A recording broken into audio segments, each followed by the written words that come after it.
Meet again to study present truth. As we left last week, we left it revealed that we never accepted the third angel's message, because the third angel's message is in two parts: the commandments of God and the faith of Jesus, which we saw as we are studying, that it sent us back to the faith of Jesus, which is in the gospel in Leviticus chapter 23. That's what displays Jesus Christ's sacrifice, pardoning our sins. We cannot find that element on 10 Commandments, but it is on the festivals. That's what portrayed him to be a pardoning Savior: the statutes, the gospel, or the faith of Jesus. So this was brought by A.T. Jones and Wagona in 1888, and is still lingering, not accepted from that year in 1888 until today. So if we continue without these festivals, which were taken off, which were changed together with the Sabbath in the time of the Dark Ages, if we continue without accepting them, we surely are worshipping the beast. So as we continue with this study, we now want to analyze what it is then that we're supposed to be doing. If we reject these festivals, it's terribly sad that we are now worshipping the beast.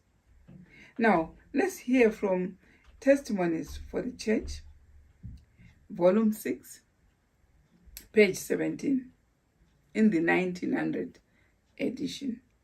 Let's hear from that one. The mark of the beast. The mark of the beast is exactly what it has been proclaimed to be. Right? Not all in regard to this matter is yet understood, nor will it be understood until the unrolling of the scroll. Now, Sister White preached the 10 Commandments as the third angel's message, but said it's not yet complete without the faith of Jesus. And she clearly told us from last week's video, if you want, you can go back to it, clearly told us that it has not been understood. It is only spoken of, but it's not understood. Now, here she says also, not all in regard to the matter of the mark of the beast was not in her time understood. Why? Because she was only preaching the first part of the third angel's message, which are the 10 Commandments. A.T. Jones and Wagona brought the faith of Jesus, or which is the festivals, in 1888. So Sister White only knew particularly the 10 Commandments, but these two brethren, A.T. Jones and Wagona, brought the other half of the third angel's message, which now in our time is being brought back to us as festivals, so that we now understand the whole matter of what is referred to as the mark of the beast. So we knew that the mark of the beast was on the 10 Commandments, particularly on the day of worship, which was Sabbath. But we did not know that the mark of the beast also involved pagan feasts or rejecting of God's festivals. We did not know that part because we did not accept the 1888 message, which was bringing the festivals. Now that we know that the festivals which were rejected in 1888 were bringing us to stop worshipping the beast, or to stop rejecting God's feast. Because once we are not keeping God's feast, automatically we are worshipping the beast. We saw it last week. We analyzed that. Now, here we are being told that in that time when we were only keeping the 10 Commandments without the festivals, we did not understand fully what was involved in the mark of the beast. Now we should be knowing what is involved into the worship of the mark of the beast, because that refers to the rejection of God's festivals. Now, let's read. The mark of the beast is exactly what it has been proclaimed to be. Not all in regard to this matter is yet understood, nor will it be understood until the unrolling of the scroll. So basically, Sister White left it for us to understand that portion of the faith of Jesus when the scroll unrolled. And it unrolled in the time of A.T. Jones and Wagona, but was rejected and was promised that it's going to come through Elijah's message. The statutes, we see them coming in the time of Elijah's message right now. This is the scroll which is unrolled, so that we are clear about the warning of the third angel's message for us not to worship the beast. Now, so prior to the preaching of Sister White, before the faith of Jesus was introduced to us, she saw another angel coming to introduce the faith of Jesus. Let's read on and see, was it the preparation of the faith of Jesus coming to be introduced into our people so that we have the full third angel's message into our practice? So let's read.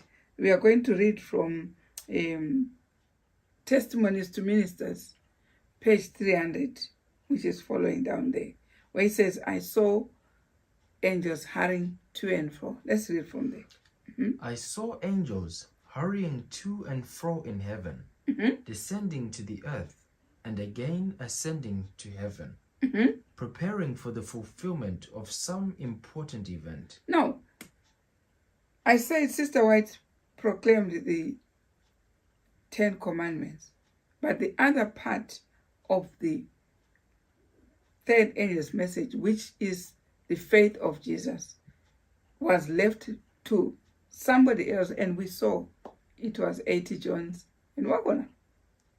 Now, they were rejected, but then she was shown this vision. Angels hurrying to and fro, preparing for some important event to be fulfilled. What do you think that was? We saw from the previous study that there were 5 angels' messages in Revelation 14. There were not 3. So Sister White was preaching the third angel's message, but still God is showing some more angels' messages coming after her, which is confirming to us that she was seeing other messengers coming with messages like she did. So what could that be? Of course, we saw that there is a 4th angel and also the 5th angel. We are going to prove that as we read. Is it the 4th and the 5th? Now it says, I saw angels hurrying to and from in heaven, descending to the earth, and again ascending to heaven, preparing for the fulfillment of some important event. What event? Of course, when she said there is another part of the third angel's message which had not been preached, which is the faith of Jesus, definitely we are inquisitive to know that these angels' messages she was seeing were preparing us to know about the faith of Jesus, so that we are complete. We have the complete truth sealed on our forehead. Now let's hear more. Then I saw another mighty angel, right, commissioned to descend to the earth, to unite his voice with the third angel, right, and give power. Then there is another mighty angel which was commissioned to descend to the earth, to unite his voice with the third angel. Now, a mighty, it means mightier than the angel which was, leading Sister White, which is the third angel's message. But there was a mightier one coming coming to join the third angel, where Sister White was proclaiming the third angel's message. So she saw another angel coming and mightier than the angel she was being, led by. So this angel was mightier. That's what she saw. Coming, what? Let's see how this angel was going to behave when the angel came to the third angel's message. Let's hear. Then I saw another mighty angel commissioned to descend to the earth, to unite his voice with the third angel, and give power and force to his message. Great power and glory were imparted to the angel, and as he descended, the earth was lightened with his glory. We were told that the third angel's message is complete with the faith of Jesus. And we saw that the faith of Jesus was the message which was rejected, which was brought by A.T. Jones and Mwagona. That's the faith of Jesus, which is the ceremonial system. Now, this message, we are being told, once it was brought by this angel, was going to give power to the third. And of course, we saw that it was 1, the latter rain, 2, the angel going to proclaim the loud cry. So, of course, it's giving power to the third angel, so that the third angel is complete with the faith of Jesus. You understand? Now, it's going to give power. Great power and glory were imparted to the angel. And as it descended, the earth now was lightened with his glory. But how is that? Lightened with his glory of one message coming with the angel, making sure the whole earth now is aware. What is it? We are seeing how the proclamation of the faith of Jesus is now. It is the whole job Elijah has been given, commissioned. We saw in Malachi chapter 4, verse 4 to 6, it says, Elijah will be sent with the statutes and judgment. These are the messages of the ceremonial law. The statutes are the festivals. And it says, when that message comes, it's going to lighten the whole earth. How? It comes in a time when there's full of internet. You preach it in one spot, it's known all over. That's the whole earth. God has made preparation for that message to go throughout the whole globe, because it will lighten the whole earth. Now here it says, there was great power and glory which were imparted to the angel, and as it descended, the earth now knew what was left. What is it? The faith of Jesus now came to give power to the third angel, so that the whole earth now was aware that God's feast should be kept. Now let's read on. Let's hear. Great power and glory were imparted to the angel, and as he descended, the earth was lightened with his glory. Right? The light which attended this angel penetrated everywhere. This light of the festivals or of the faith of Jesus penetrated everywhere. How did they penetrate? Internet, PSM TV, proclaiming the festivals. Penetrating everywhere. Why? Because before that light came, people were being locked. No one was allowed to read anything apart from what they have been harnessed to read. But now, internet is playing a big role, making sure all the messages that people were guarding you not to listen to, you are listening to them now. We know people are listening.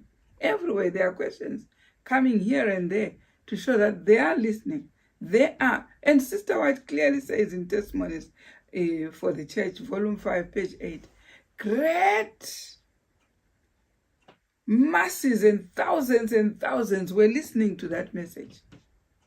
So you cannot, God said, my word will not go and come back void. You might think the word won't be listened to. It will. The people of God are listening, and they are getting their seal whether people like it or not, they will get the seal because the message penetrated every way to look for the wit of God. The devil thought he was going to close these people into a cage, which Revelation 18 says, a cage of a foul smelling or a foul spirit, a den of devils. Revelation 18, read for yourself. Caged up in names to think that this is what we are supposed to study, nothing else. But people have opened up because the faith of Jesus, God made sure it penetrates everywhere to look for God's people. Now it says, in another way, when you read Revelation 18, it's the same as Revelation 14, verse 18, 17 to 18. That's the same message, which is the fifth angel's message. It comes as Revelation 18 as well, which commissions people, introduces people to know that now the church is Babylon. It is refusing God's festivals. But when this angel, which was hurrying to, and a mighty angel came to join the third, listen to what happened. Great power was imparted, and even the message penetrated everywhere. And everybody listened that God wants his festivals kept. Whether we like it or not, the thing has been chronicled in the spirit of prophecy in the Bible everywhere. That is going to penetrate and produce what is called a loud cry everywhere. You can close the gate of the church, but the message will get the wheat will get the message. The word goes where God directs it. It doesn't matter whether you put a big lock on that church. It will penetrate to the brain of the people which the message is targeted for. It's no point. It's useless, actually, to do all those dirty tactics, because we don't own anyone. It's God who owns men. It's God who owns by creation and by redemption. We are not doing anything if we are closing people to God's messages. It will penetrate everywhere. You understand? So here is the great power. Let's hear. The light which attended this message. Let's hear. The light which attended this angel penetrated everywhere as he cried mightily with a strong voice. What was the cry? Babylon, the great is fallen. This is the message which introduced that the people were receiving Sister White's message, because the angel went to join the third angel's message. The people who were receiving Sister White's message have now turned into Babylon. This is the message which came to introduce, which is Revelation 18. This is Revelation chapter 14, also verse 17. The fifth angel's message came to introduce that now the church is Babylon. I can see people saying, Sister White never said people are Babylon. Sister White never. But now look, she's telling us when the fifth angel's message comes, it's the one that introduced people to Babylon. Her message did not call the church Babylon, because she was the founder of the third angel's message. She was still building up. But when the festivals were rejected first by A.T. Jones and Wagon, we turned that message and we turned into Babylon, or into worshiping the beast. It's all one thing. If you are worshiping the beast, the same thing, you are Babylon. And when it finally comes with Elijah's message and is finally rejected, then Sister White is saying here, there was a great cry everywhere as he cried mightily with a strong voice. Babylon, the great, is fallen. Who is the great? The last upright church. That's the great. Yeah, great. It can be having lots of numbers and everything. But when it rejects a heaven-sent message, it's fallen. Fallen. This is how other churches fell. In 1833, 1844, William Miller was rejected by many churches. And they were all called Babylon. Why? But they only rejected the coming of Christ, which was proclaimed by Sister White, by William Miller. And now we rejected, and it's in black and white in 1888. We rejected the festivals being brought by A.T. Jones and Weko, and we continue to reject. What are we called? Babylon as well. Same thing. God is no respecter of person. Does not respect anyone. Once we reject a heaven-sent message, Babylon. Why can't we learn from the previous old Israel by flesh? When they went into Canaan and they rejected God's statutes. It says so in Ezekiel chapter 20, verse 11 to 12. It said they rejected the statutes. When they rejected, they were sent to Babylon. This is what happened. Now, when we also reject the statutes, where are we sent? Babylon as well. We become spiritual Babylon as well. So there's no one who can say, I can't be Babylon, I can't be. You can. You can be Babylon. Now here it says, they say, the voice cried mightily saying, Babylon the Great is fallen. Let's hear. Finish that thing. That chapter. Babylon the Great is fallen, and is become the habitation of devils, and the hold of every foul spirit, and a cage of every unclean and hateful bird. When we are actually seeing churches, but the spirit of prophecy is a cage holding God's people, turning them into all foul, unclean spirits. This is what God is saying.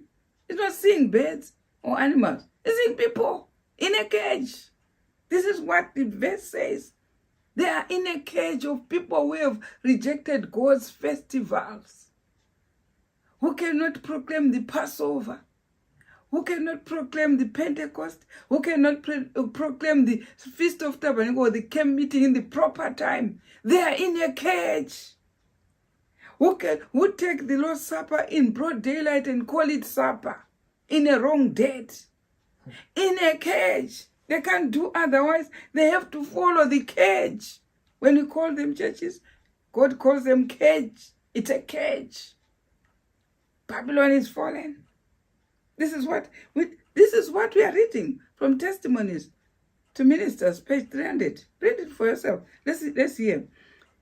Babylon the Great is fallen and become the habitation of devils, and the hold of every foul spirit, and a cage of every unclean and hateful bird. You're not talking of animals. You're talking of people who are in a cage. Of all this, that's what the heaven has seen. Listen to that. The message. The message of the fall of Babylon as given by the second angel. Now, it is the same as what William Miller proclaimed in the second angel's message in Revelation 14, verse 8. He proclaimed Babylon is fallen to those churches who refuse the coming of Christ. It is the second angel's message. But here we are being told that it is a repetition. It is like the second. So which one? It's not the second of William Miller. It is coming at our time. At the time when Great Controversy will tell you, go to Great Controversy, page 390. Will tell you which time period of that fall. It's not in 1844. It's now that the fall is 2023. It is that time. Let's hear from the Spirit of Prophecy. When is this fall? Great Controversy, page 390 of Babylon. Yeah? Revelation 18 there. When it says Revelation 18. Revelation 18 right. points to the time when, as the result of rejecting the threefold warning of Revelation 14, verse 6 to 12, the church will have fully reached the condition foretold by the second angel. When does the church reach the condition of Babylon? After the threefold message. Which are the threefold message? First angel's message, second angel's message, third angel's message. they now are qualified to be called Babylon after rejecting the festivals lastly, after 3 angels. Because they rejected the faith of Jesus last, and then God is saying, not good enough, not good enough. You can't be proclaiming the 3rd angel's message. You cannot be allowed to have the loud cry, because the faith of Jesus is the message which proclaims the loud cry. We have been told, brethren, it penetrates everywhere. This big, mighty angel comes to join the 3rd, penetrating everywhere, and the whole world was lightened with the glory, and voices were heard. This mighty angel was saying, Babylon the Great is fallen. Do you see? It's not Sister White who proclaimed that the church is now Babylon. No. It's the 5th angel's message, the mighty angel of Revelation 18. After the 3 angels' message is finished, that's the message which comes to proclaim Babylon. So do not tell us what Sister White says. Tell us what the 5th angel said. Because Sister White says, when that mighty angel comes, is the one which says the church is now Babylon.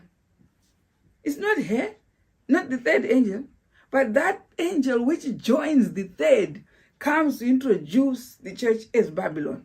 This is what we are reading, brethren. That's the importance of reading and rightly dividing the word of truth. When is the church called Babylon? After rejecting the 3-fold messages, 1st angel's message, 2nd and 3rd. How? By going into wrong camp meetings, wrong festivals, wrong Lord's Supper. Nothing heard about the Passover. Nothing heard about the new moon. That's why the dates are wrong. Because you can't count from nowhere. You have to count from the new moon, which is day 1 in any month. The new moon is day 1. So when everything is so distorted and messy after the rejection of A.T. Jones and Macon, and even Elijah's message comes to top up and say, this is the message we have to go by, righteousness, by faith. The church which rejects becomes Babylon.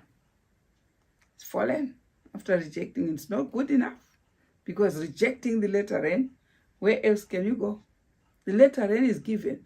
In other words, it says, Zechariah chapter 14 tells you that if you don't come for the Feast of Tabernacle in Jerusalem, there is no rain. It says so. Verse 16 up to 18. Read for yourself. There is no rain. Why? Why not the Feast of Tabernacle in Jerusalem? Because these are the ones that are proclaiming the faith of Jesus. How? By keeping the festivals in Jerusalem. Not good enough. That's why we see the 144,000 only in number standing in Jerusalem on Mount Zion with Christ. Only. What about the whole multitude? We have been told there are millions there, millions there, millions there. They rejected the faith of Jesus and became Babylon. Babylon is fallen. Great is the fall. All right. So let's finish where you are reading. This message of the fall of Babylon is given by the 2nd angel's message. Read on there. This message is the last that will ever be given to the world. No, it's the wrong sentence. It says, when it says Babylon the Great is fallen, the next sentence it says, the message of the fall of Babylon is given by the 2nd angels. It is repeated. So you see, this falling after the 3-fold messages or the 3rd angel's message, then the fall is visible because they rejected the festivals. You see them by going to wrong festivals, wrong dates, and even involved in other pagan feasts and putting them even in their syllabus. You see all these things creeping in, and all the errors coming from 1844. Which errors? You see all these baby showers, what Valentine, whatever, all these names coming from Babylon, going into the church, all the birthdays, all so much concentration on things that are not written in the Bible. All these uniforms, which are even the same as other denominations, they are all same pattern, same type. It could be different colors and whatever. And they see all this concentrating on things that are not even in the Bible. It's all because Babylon is fallen. It's fallen. It is fallen, yeah. It's fallen. The message of the fall of Babylon, as given by the second angel, is repeated with additional mention of the corruptions which have been entering the churches since 1844. You see, we know what was creeping into the church. We know what has been creeping. All these unnecessary days that they are concentrating on, which are not biblical. All that unnecessary errors coming in and rejecting what God once proclaimed. God wants his festivals proclaimed so that we are prepared to enter into the kingdom. Now it says, the work of this angel comes in at the right time to join in the last great work of the third angel's message as it swells to a loud cry. And the people of God are thus prepared to stand in the hour of temptation. Now, this message of the third angel's message of the faith of Jesus prepares us for the great temptation coming of the what? Of when the probation closes for the church, when the message now goes into the other churches outside, then we now have a fully flagged time of trouble such as never was. Yeah? That time of trouble comes when God has finished with his church and has given all that need to be sealed, they have been sealed. So we are prepared for the time of trouble such as never was, which is in Daniel chapter 12, verse 1 and 2. Yeah, that's the time of trouble. Now it says here, and the people of God are thus prepared to stand in the hour of temptation, which they are soon to meet. I saw a great light resting upon them. What light is that? The faith of Jesus. The festivals. The great light resting on the people of God when they are entering a time of trouble such as never was. They had a great light of the faith of Jesus. The third angel is now complete. The commandments of God and the faith of Jesus.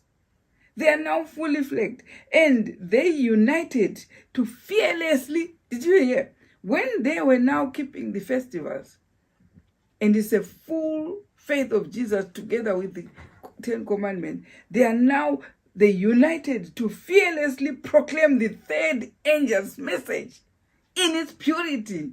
All the whole truth now together. The third angel's message has two parts: the commandments of God and the faith of Jesus. Now the people in the loud cry will have both the Ten Commandments and the festivals. That's what they will have. And they will have Elijah, the prophet, leading. The prophet, a direct communication from God to a person, leading them. This is what is happening. You might be told we have no prophets, we have not. Never mind. They rejected 1888 message. There is no more light coming to reveal there is a prophet. Now here, let's read on. I wanted us to go to early writings. Page 277 there. It says, angels were sent.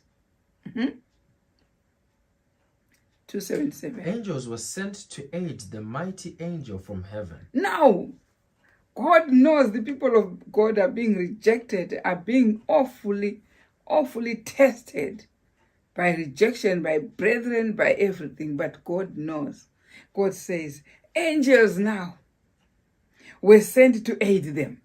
When the people cannot aid this message, God sends angels to aid them. Now, angels were sent to aid the mighty angel from heaven. And I heard voices which seemed to sound everywhere. Let's finish that one. Angels were sent. Listen to that. Angels were sent to aid the mighty angel from heaven. And I heard voices which seemed to sound everywhere. Come out of her, my Come out people, of me, my people. that ye be not partakers of Now their the sins. people of God are being asked to come out of the cage, which is full of all the spirits, all the foul spirits we saw in Revelation 18. The people now are being called out so that they are not forced to keep wrong feasts, wrong dates of camp meeting. They are called out so that they don't take supper during the broad day. They take the proper time of the Lord's Supper as instituted by God. They are called out so that the people, if you see those who are coming in instead of going out, don't be messed up, don't be confused, don't be puzzled. This is the time to come out. Come out, while those who are not being sealed out, they will just want to go back. But those who are sealed, they are taken out. The Bible, the Spirit of Prophets tells us clearly, they are being begged by angels to come out. Now, I don't know which angels are begging those who are going in, where there is a cage, a foul spirit. They are being begged to go in and habitate with the devil, with the foul spirits in Revelation 18, but they are being called out by God's angel. They were called, they were aided by the angels. Come out of here, my people. It's not saying going to here, but come out. How readest thou? Come out. It's a den. It's a cage. Come out of the cage. My people, that ye be not partakers of a sin. How can you go and partake all those sins? You have been, in Shona they say, "Kudzia moto wembava."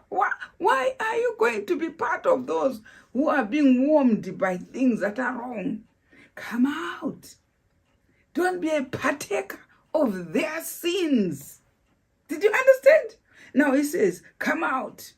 Don't be a partaker of their sins. And they receive, listen to that. Come out of her, my people. Read. Come out of her, my people, and they that ye be not partakers of her sins, and that ye receive not of her plagues. You are going in to receive plagues, to be partaker of their sins. Come out.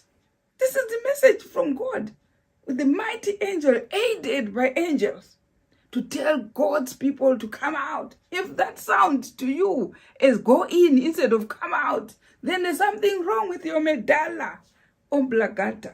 It's wrong already. It's telling you to come out. Don't partake of their sins. And the angels are sent to aid the messenger to tell you to come out. That is the fifth angel's message. That's why it is taboo to go in. Because here the angels are being sent to come out, to tell you to come out. That message is for those who are supposed to come out. But those who want to stay in will partake of the plagues. This is what I hear that. Right? Come out, my people, that ye be not partakers of her sins, and that ye receive not of her plagues. There are so many people who act as if they are funny, because you ask them, if they received the faith of Jesus, they say, no, it's only spoken of, talked of, but not known, not understood. Okay, is the faith of Jesus the gospel of Leviticus chapter 23? As Sister White said, yes, it is. Are they keeping the festivals? No, they are not. Are they now Babylon? Yes, they are. Then come out. No, I'll stay in. So you are messed up somewhere. Here it says, come out. Yeah? This message, listen to that. For here her sins have reached. The reason why you should come out only is because the sins have reached heaven. You are going where the eye of God has seen sins. Her sins have seen heaven. That's where you are going. They've been recorded. Don't be part of them. Now listen to that. For her sins, listen to For her that. sins have reached unto heaven. This is clear. What other language do people want? It's because the sins have reached. You know, when the sins have reached heaven, you saw how people in AD 70 were told, if you see this, the abomination that caused desolation, stand in the holy place. Whoever is in the tree, don't come down. Whoever is out, stay out. Now, God is telling us now, the abomination now has taken up the holy things of God. The abomination has stopped the people to keep the festivals. It maketh desolate. And a clear language saying the angels were aided, were sent by God himself to aid this angel to tell people to come out. How else? What other language do you want? This is a clear language. Now he says, because her sins, you know, when you want to punish somebody, and when that somebody is together with those who are innocent, what do? You take off those who are innocent so that you can punish that person. This is what God is simply telling you, that I need now to punish. We know, of course, there's a punishment of Ezekiel 9 is coming. But first of all, God is begging his own to come out. Otherwise, Ezekiel 9 will catch up on you. You receive the plagues. Come out. This is what is it. For her sins have reached unto heaven, and God hath remembered her iniquities. And we are told by Great Controversy, page 390, that Babylon is when we have rejected threefold messages from 1844 and the errors that have been creeping into the church. Now, God is remembering these iniquities and is begging them out. Now, here it says, this message. This message seemed to be an addition to the third message. Do you understand clearly in a proper English language that the message is not the third, but it is an addition to the third? So if anyone has not gone beyond the third angel's message, does not know there is an angel which comes as an addition, additional light or extra oil for the five wise virgins, extra oil coming to add onto the third angel's message, to become the fourth and fifth coming to add, urging people to come out.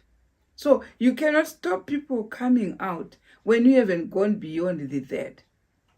Those only who have gone to the fourth and the fifth know that there is an angel coming as an addition to tell people to come out. Not Sister White.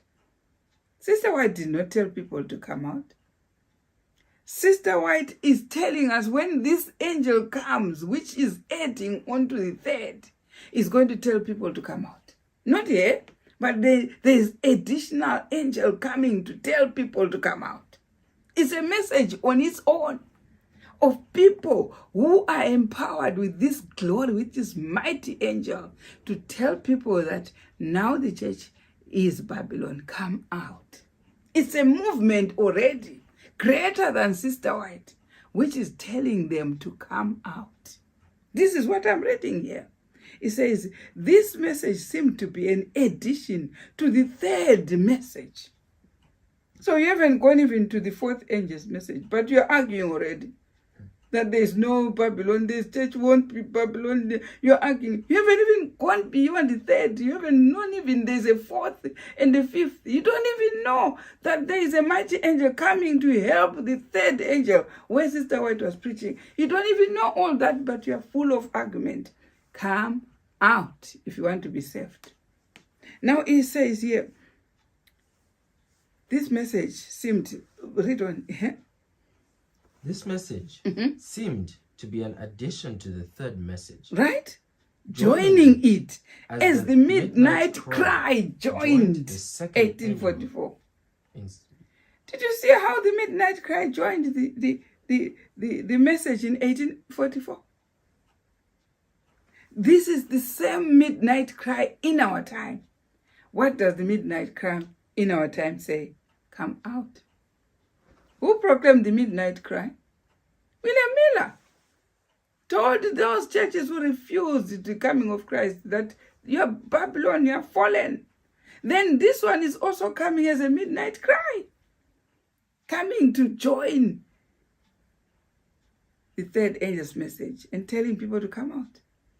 You see, your minister might not know that the third has another one coming, which is the fourth and the fifth. And they are depending on them to tell you what to do.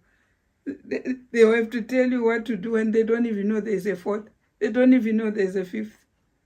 Read for yourself and see from this testimonies to early writings, page 277. It's telling you that there's a message which was an addition to the third, which come to tell that you should come out. Stay in and see. Everything has a consequence. You will reap what you sow.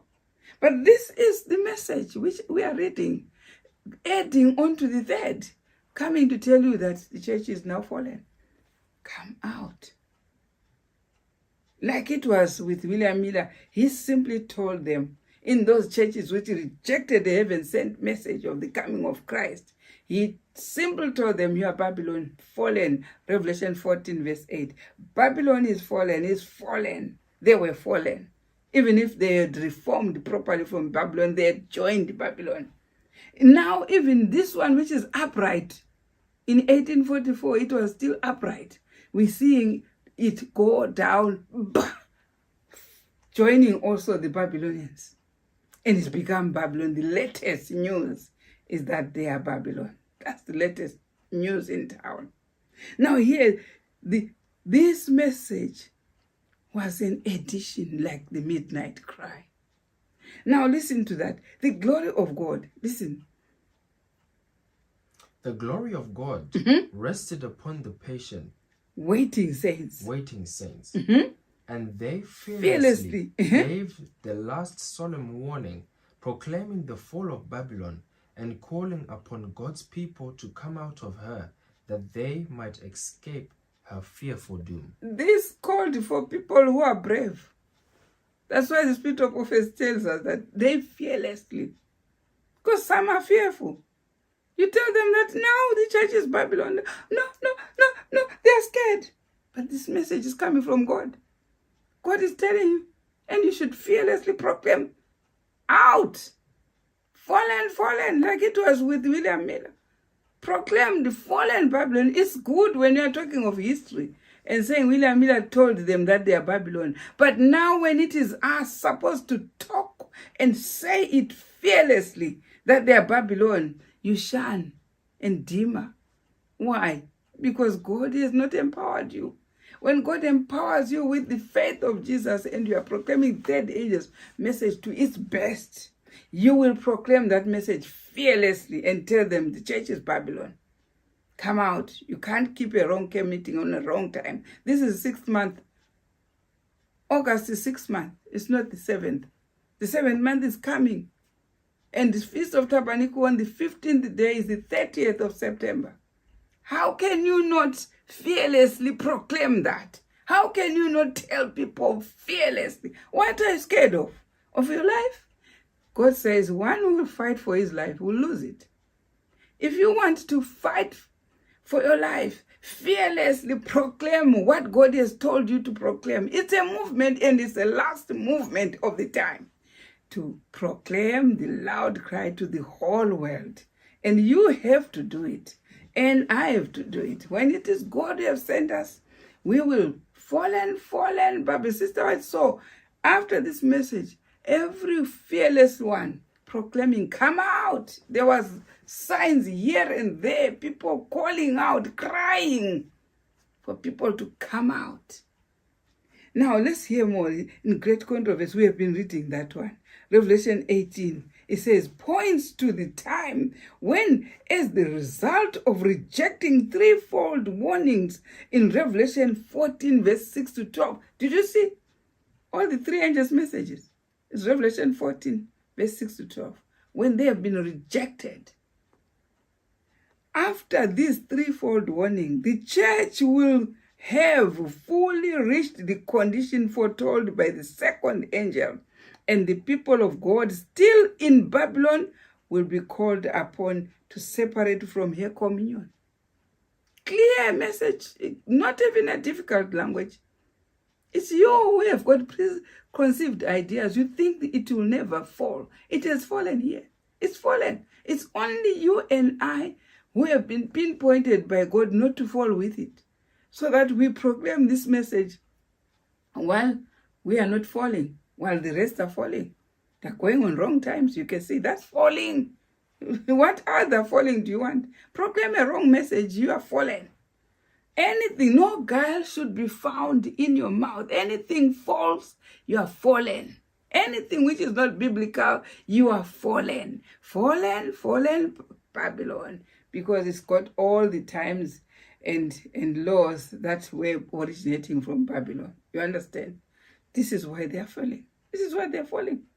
Now here is saying in Last Day Events, page 200, third paragraph. LDE, just say LDE, page 200. Or if you don't have Last Day Events, go to Testimonies for the Church. Volume 6, page 19. Read from there. The message of Christ. The message of Christ's righteousness is to sound from one end of the earth to the other, to prepare the way for the Lord. What message is going to prepare the way for God? The faith of Jesus. The message of Christ's righteousness, as it came with 80 Johns and one corner, coming now back with Elijah, is going to sound from end to end. From end to south to north, east to west. It will leave no stone unturned. And mind you, it will penetrate everywhere to prepare the way for the Lord to come. This is the message you have got to fight for. This is the message you have got to die for. This is the message you have got to be shunned by your relatives for. This is the message you have got to be shunned by friends. And even if you see those who have weak knees, going weak and folding up and going back, don't mind about them. Continue. This is the message which is going to usher in the kingdom. This one, the angel's message, the fifth angel's message, the message of Christ's righteousness, is repeated after it was rejected when it was brought by 80 Johns and Wagona. But now it's going to come with somebody. Somebody has got to be saved. It's going to usher the kingdom. Right, and then this is the glory. Listen to that. What message is this? This is the message to prepare the way for the Lord. This is the glory of God. Listen what the message is called. This is the glory of God. This message is called the glory of God. The message of the festival is the glory of God. The faith of Jesus is the glory of God. That's why it is ushering in the coming of the kingdom. And this is the message which is going to penetrate the whole world, whether people like it or not. Whether you fold up, God will raise another stone. Whether you try to fold up, stones will proclaim this message. Listen to that. This is the glory of God. Yeah. This is the glory of God, which closes the work of the third It is the angel. one which is final. No other message will come after this. You think you're proclaiming a message? Which one? We know which one is supposed to close. The one which closes the festival one. Righteousness by faith. The one which is the faith of Jesus is the one that closes up the earthly history. I don't know which one you want to preach. I've heard many people saying they are preaching also, but they're not preaching the festival. They're not preaching the festival. I don't know what you are closing the work with.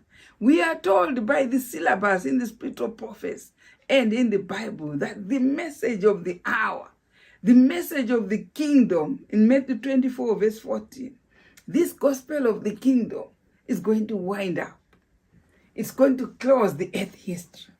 You and I cannot afford to leave this message being preached by other people while you are not there. Be part of it and enjoy the message which is winding off the earth history. You understand? Now, this is Last Day Events, page 200, third paragraph. Now, read on 5T, Testimony for the Church, volume 5. Now we are just cruising and enjoying this message, and we will continue to enjoy it, so that anyone who wants to be satisfied will be satisfied.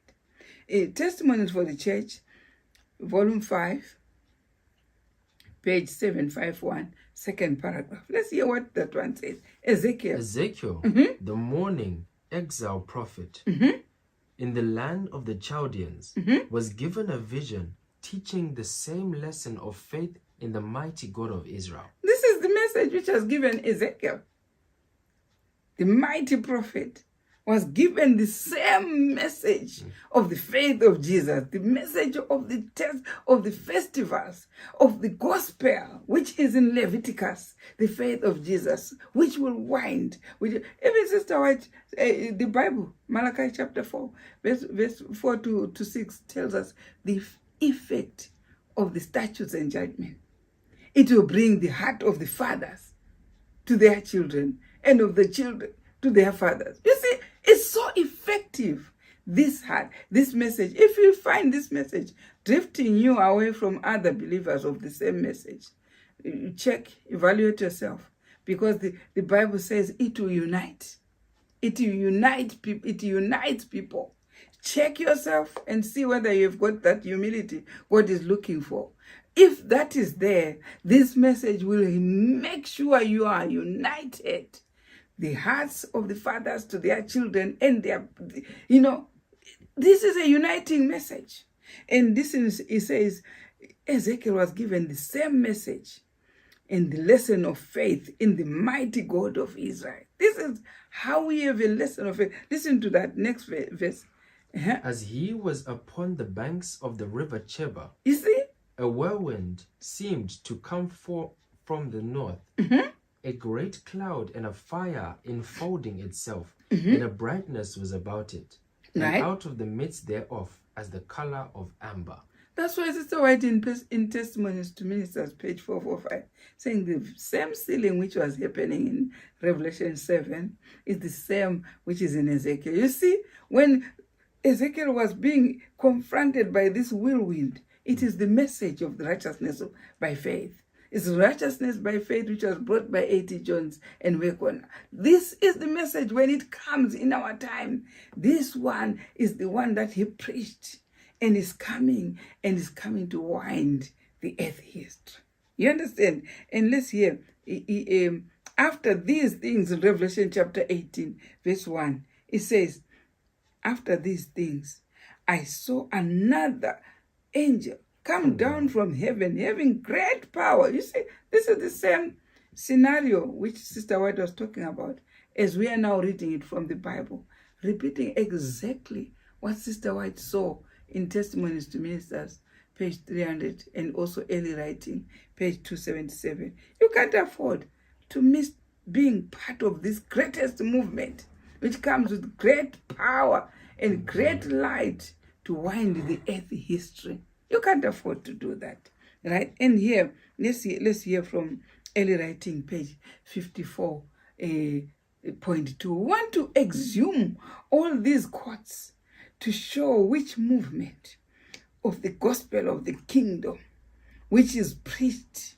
for the faith of Jesus to go through and penetrate into a loud cry, the latter rain message. We want to exhume everything so that you have no doubt. Anyone who has a doubt is left without doubt. And here, let's hear from that. Read from, I saw a throne. I saw a throne, and on it sat the Father and the Son. I gazed on Jesus' countenance and admired his lovely person.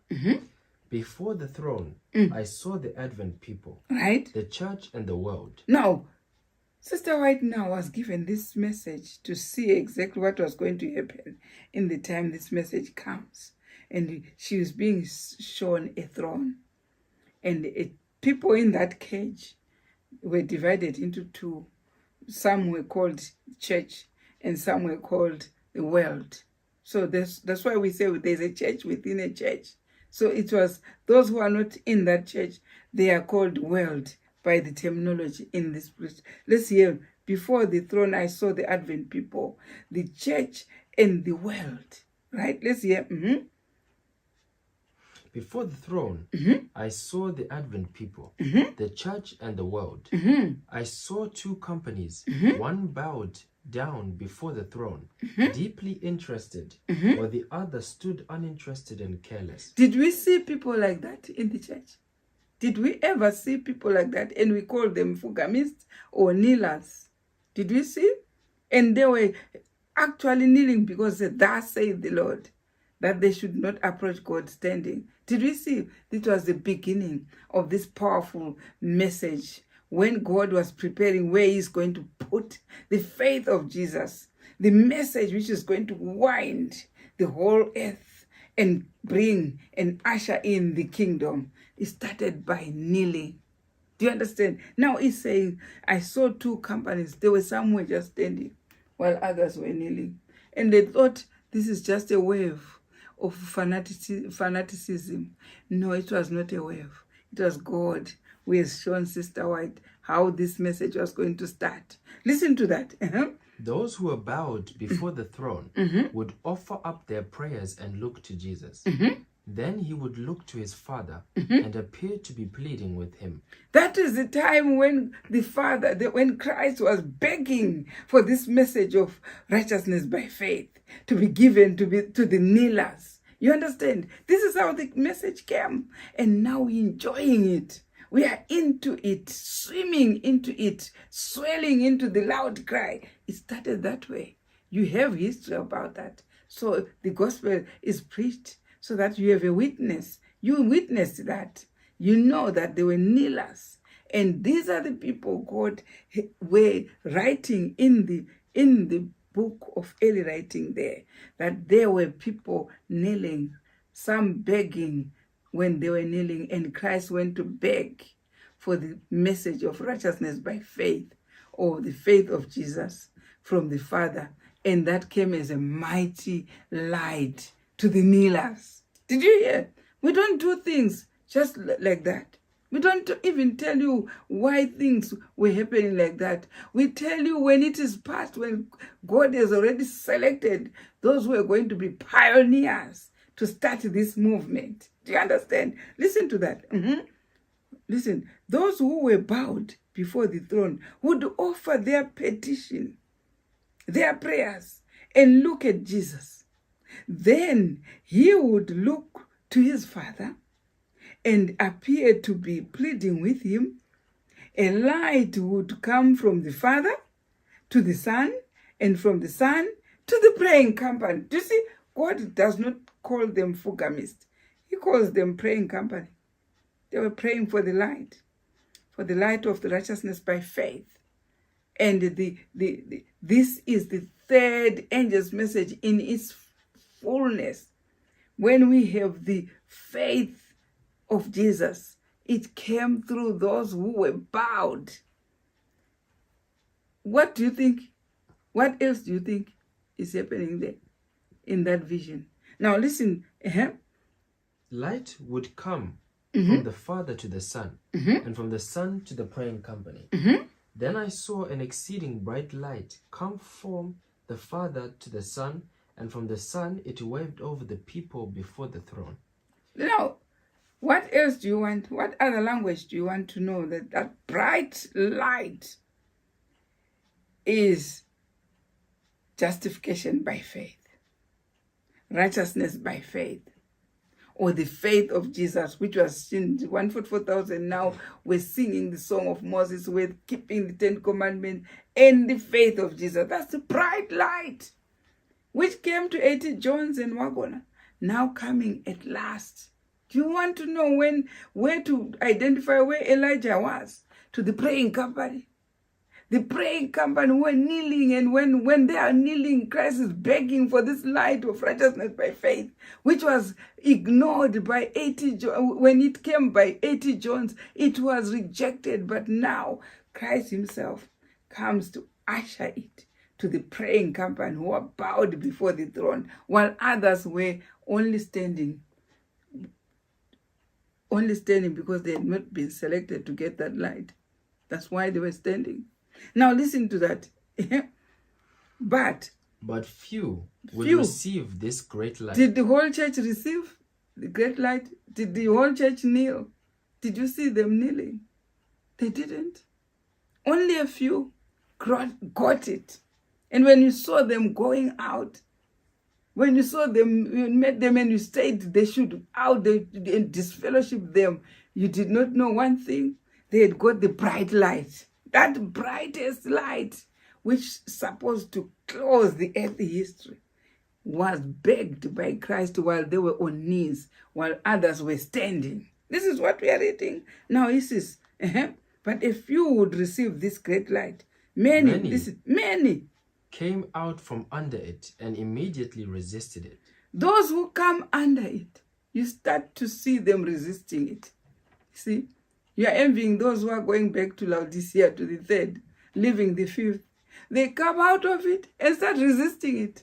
And you start to hear nonsense coming from their mouth. Why? Because they are resisting it already. They are out of this bright light. Now listen to that. Many came out from under it and immediately resisted it. Others were careless and did not cherish the light, and it moved off from them. Some cherished it and went and bowed down with the little praying company. But there are some who were not kneeling, who cherished the light and came and joined in. And some who were kneeling, who had that light, who resisted it and came under it and went back to join others who were carelessly standing and not bowing down. Listen to that. But few would receive this great light. Many came out from under it and immediately resisted it. Others were careless and did not cherish the light, and it moved off from them. Right? Some cherished it and went and bowed with the little praying company. This is the exchange This- which was done. Some out, Some- back to darkness. Some from darkness to the bright light. This is what it's exchanging like that. How else do you want prophets to reveal what is happening?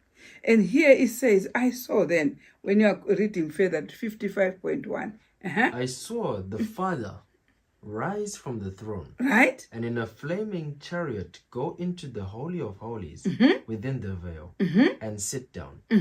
Then Jesus rose up from the throne, and the most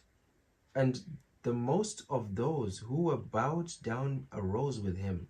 I did not see one ray of light pass from Jesus to the careless multitude after he arose, Right. and they were left in perfect darkness. Did they leave their churches, those who were bowed? Yes. They're out. And what happened? Did those who remained still bowing? No.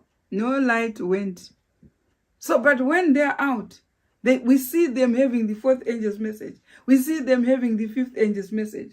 They are calling even the branch name of Christ. What is happening? Don't you see the scroll is going, is unrolling for them bit by bit, unrolling, and the scroll never unrolled since 1888 when they rejected the festivals. They are still stuck like that until today. Now here it says, then Jesus rose up before the throne, and most of those who were bowed down arose with him out. And what? I did not see any ray of light pass from Jesus to the careless multitude after he arose, and they were left in perfect darkness. Why? Because they were stuck when they rejected the message. So nothing comes to them. Now read on. Those who arose.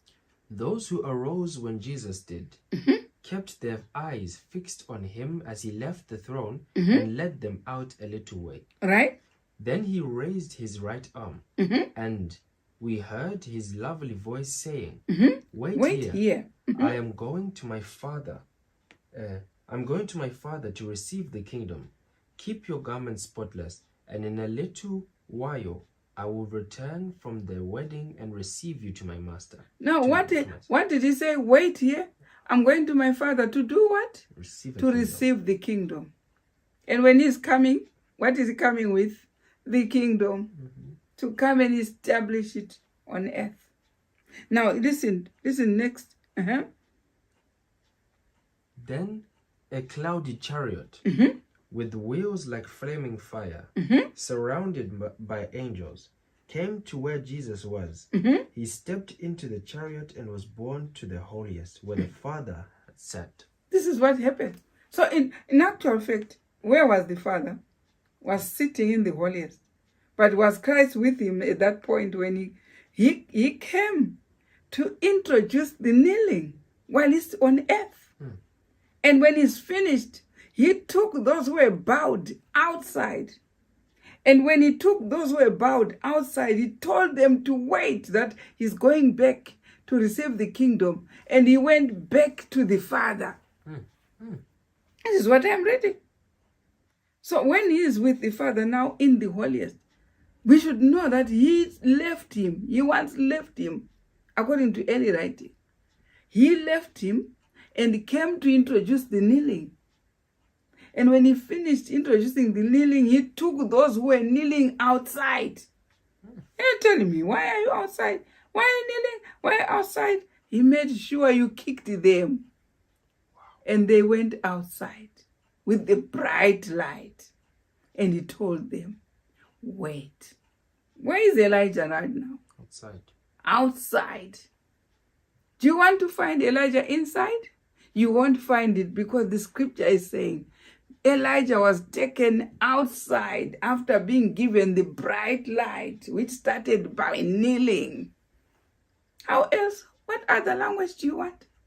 When they were outside, they were told, in Christ now, then a cloudy chariot with wheels like flaming fire, surrounded by angels, came to where Jesus was. He stepped into the chariot and was borne to the holiest, where the Father remained sitting. Since 1844, the Father had been sitting in the holiest. But there is a moment he sent his Son to conduct the kneeling and took those who were bowed outside, gave them the bright light of the fourth and fifth angel's message, or the faith of Jesus. Remain there, I'm now going to take the kingdom. So, how else do you want to be told why people are outside? Why people are now calling those who are in to come out? They have been told to wait outside while he's going to take the kingdom. This is a straightforward language. It's not a prophecy. This is straightforward language. They have been told to stay outside, not to go back, but to stay outside, so that he goes to the holiest to get the kingdom. And then when he's coming to usher the kingdom. Whilst the kneelers are outside. If you see those who are back, they are not kneelers. The kneelers are outside. They are not in. They are outside. He took them out and left them to wait for the kingdom out, so that they don't get contaminated by the cage and a den of foul smelling. In Revelation 18, it clearly states the condition of what Babylon is. Now here he says, let's go to 1 TR 13, and he said, is commenting on the verses Ezekiel 1, which we said the book of Ezekiel is the one involved in the sealing message. It's the same as the Revelation 7. The book of Ezekiel is full of this message of the faith of Jesus, coming as the first verse to the kneelers. But let's hear it in 1 TR 13.1, quoting, let's hear the verse first, Ezekiel chapter 1, verse 28. Let's hear there. And he said unto me, listen to that. And he said unto me, Son of man, I send thee to the children of Israel, to a rebellious nation that hath rebelled against me. Now those who were sent outside as kneelers have been told clearly by Ezekiel that Ezekiel was sent on behalf of the kneelers. He is being proclaimed, portrayed as the kneelers, being sent to a rebellious house. Why? Because you tell them the date of the camp meeting, they still go on the 6th month. They are rebellious. They are rebellious. It says, I'm sending you to a rebellious house. Right? Listen to that. They and their fathers have transgressed against me. They don't start today. They, even the whole nation from 1888, they rebelled against God's statutes, festivals. Go back to Ezekiel chapter 20, verse 12, verse 11 to 12. It says, I said to their fathers, the fathers that Israel by flesh, they rebelled on the festivals, on the statutes. Read it properly. Ezekiel, go to this instead. Ezekiel chapter 20 and see, is it where they were rebelling? They and their fathers, they rebelled on the festivals or the statutes. This is where that's their problem, their main crime. Ezekiel chapter 20, verse 11. Listen to that. And I gave them my statutes and shewed them my judgments. So the statutes are the festivals, isn't it? I gave them my statutes. And shewed them my festivals. Right? Which if a man do, he shall even live in them. Moreover, also, I gave them my Sabbath to be a sign between me and them, that they might know that I am the Lord that sanctified them. Right? But the house of Israel rebelled against me. Is it true? In the wilderness. They rebelled against God because of the statutes. What about verse 18 there? But I said unto their children in the wilderness, walk ye not in the statutes of your fathers. Walk ye not in your own manufactured meetings. You see, they have manufactured their own meetings which are not in the Bible. They have all these Valentine, they have all these baby shower, this housewarming, this and that, believe me, they have all these things that are not biblical. Walk not in the, and they have every year a birthday. They want to make balloons and everything and parade a big meeting which they've never done for the Passover. They have these statutes coming from where? We could, honestly, this Bible is so big. We could have met one verse which says birthday. One only. One saint who celebrated. Then we will believe. But here says, I say to them, walk not in the statutes of their fathers. Listen to that. They walked not in my statutes. Now, you say, that's why Ezekiel says, God says to Ezekiel, they have rebelled, them and their fathers, since. That's where their rebellion is only on these minute unbiblical meetings. And then the Ruth rally, a female rally, and then they even put on uniforms for these rallies, and whatever. That's where they had a problem with their fathers. They rebelled in statutes and concentrated in their man-made meetings, rallies, whatever, at the expense of God's meetings. Where is the Passover? Where is the Pentecost? Where is the proper camp meeting? Where is it? Where is the new moon which comes every month? Where is it? Walk not in your own meetings. Walk in God's prescribed meetings in the Bible. Now listen to that. It says, I send thee to the children of Israel, to a rebellious nation that had rebelled against me. They and their fathers have transgressed against me, even unto this very day.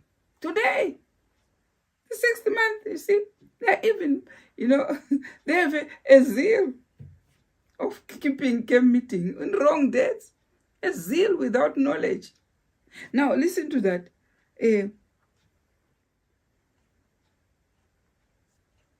For they are impudent children and stiff-hearted. I do send thee unto them, and thou shalt say unto them, Thus saith the Lord God. What are we to say? The Bible says, the Spirit of Prophet says, nothing coming from me, only reading what they have. This is what God has sent us to do. And then he says, Thus saith the Lord. And they, whether they will hear or whether they will forbear, for they are a rebellious house. We expect that. You can ignore us. You can even shun us. We have been prepared in advance for all that. There's nothing strange with all that.